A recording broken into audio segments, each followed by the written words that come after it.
Assalamualaikum warahmatullahi wabarakatuh. Sebelumnya Ibu ucapkan selamat ya kepada kalian sudah naik ke tingkat selanjutnya.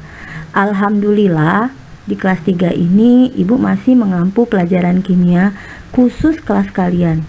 Jangan bosan ya. Oke, pada materi pertama kita bahas mengenai sifat koligatif larutan sesuai dengan KD pengetahuan yaitu 3.1. Menganalisis fenomena sifat koligatif larutan, penurunan tekanan uap jenuh, kenaikan titik didih, penurunan titik beku, dan tekanan osmosis. Kemudian KD 4.1 keterampilannya yaitu menyajikan hasil penelusuran informasi tentang kegunaan prinsip sifat koligatif larutan dalam kehidupan sehari-hari. Di materi ini kita akan membahas mengenai apa itu sifat koligatif larutan, dan biasanya akan timbul pertanyaan. Misalnya, mengapa hewan yang tinggal di daerah beriklim dingin seperti penguin dapat bertahan hidup? Atau yang biasa sering jajan es, mengapa penjual es itu sering menaburkan garam dalam penyimpanan esnya? Atau juga yang mempunyai kerabat yang memiliki penyakit tekanan darah tinggi, setelah diperiksa oleh dokter, ada saran-saran atau anjuran yang dokter berikan. Pertanyaan tersebut bisa kita jawab setelah kita mempelajari sifat-sifat apa saja yang ada di sifat koligatif larutan. Di slide, jika kalian lihat gambar, itu ada gambar yang menggiurkan ya. Apalagi kalau bukan es krim. Nah, nanti di pertemuan selanjutnya kita akan buat es krim seperti penjual es apa ya biasa kalian sebut, es tong-tong. Menarik bukan? Makanya belajar terus sifat koligatif larutan. Terus apa itu sifat koligatif larutan?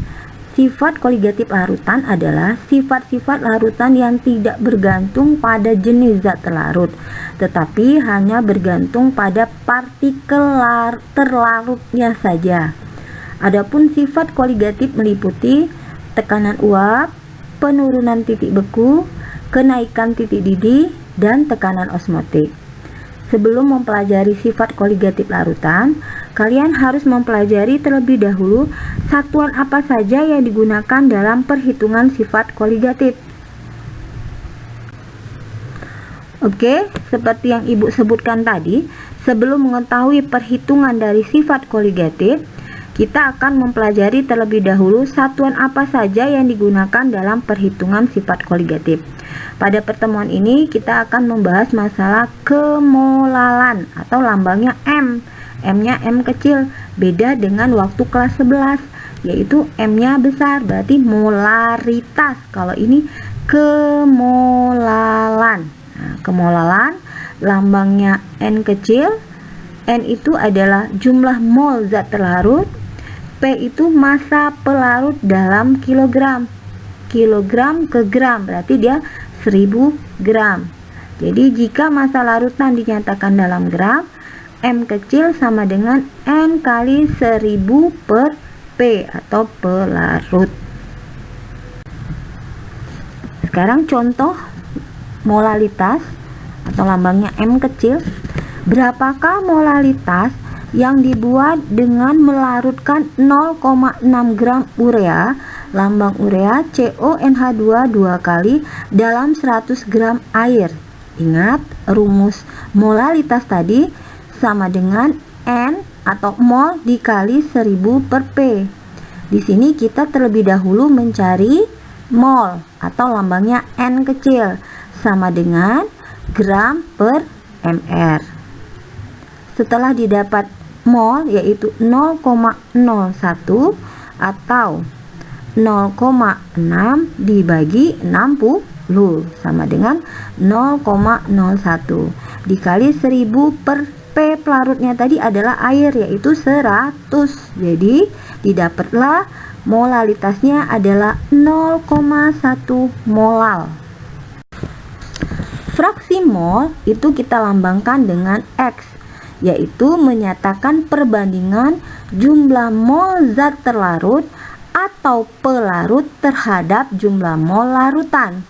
Di sini kita lambangkan jumlah mol zat pelarut itu adalah Na-nya besar. Jadi pelarut A lambangnya. Kalau mol pelarut berarti Na.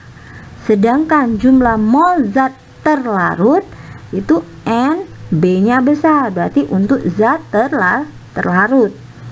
Kemudian berarti fraksi mol untuk fraksi zat pelarut kita lambangkan Xa sama dengan mol pelarut per mol pelarut ditambah mol terlarut. Sedangkan untuk fraksi mol zat terlarut sama dengan mol zat terlarut per mol pelarut ditambah mol zat terlarut. Ingat di sini fraksi mol pelarut dengan zat terlarut adalah 1. Berarti Xa ditambah Xb harus sama dengan 1. Contoh soal untuk fraksi. Hitunglah fraksi mol urea dalam larutan urea 20%, mR ureanya 60. Ingat, dia minta fraksi mol urea, berarti Xb. Larutan ureanya 20%. Jawabnya, dalam 100 gram larutan urea itu ada 20%.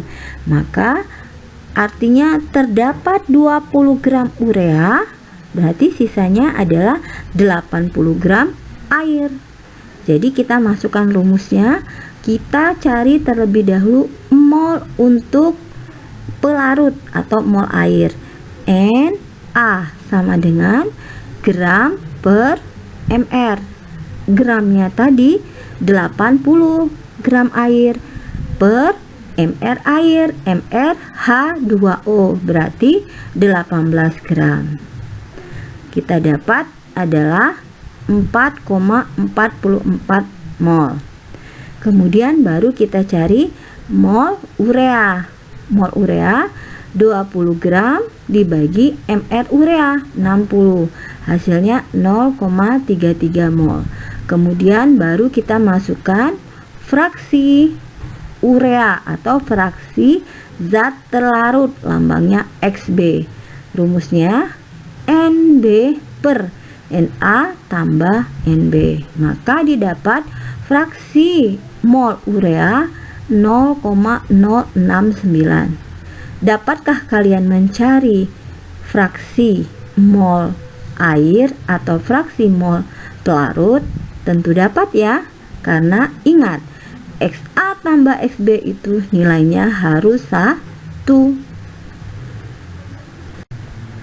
Sekian pertemuan pertama kita pada hari ini. Ingat, masa depan itu tergantung pada apa yang kita lakukan hari ini. Tetap semangat walaupun dari rumah. Ibu tetap ke sekolah, kalian belajar dari rumah. Semangat walaupun kita terpisah oleh jarak. Terima kasih.